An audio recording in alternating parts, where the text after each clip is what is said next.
Unboxing. Zakupioną hulajnogę Ehart 365 otrzymujemy w kartonowym pudle. Przecinamy taśmę i otwieramy opakowanie.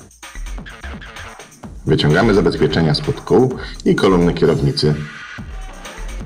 Wyjmujemy hulajnogę. Jest ona praktycznie złożona, jednak kierownicę należy samodzielnie zamontować. W opakowaniu znajduje się ładowarka, materiały informacyjne, skrócona instrukcja obsługi,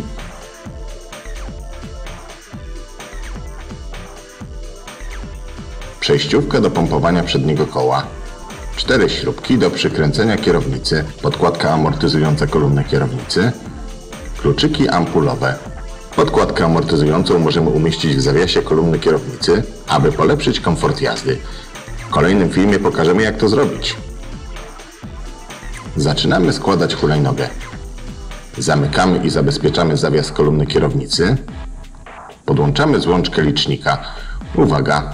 Musimy dokładnie trafić w piny łączące i do końca dosunąć złączkę tak, aby zielona część wtyczki schowała się całkowicie w osłonie zabezpieczającej. Wkładamy spiętą wtyczkę do wnętrza kolumny kierownicy i przykręcamy kierownicę. Do tego celu wykorzystujemy 4 śruby zawarte w zestawie. Sprawdzamy napięcie linki hamulca. Służy do tego nakrętka przy zacisku hamulca przy tylnym kole.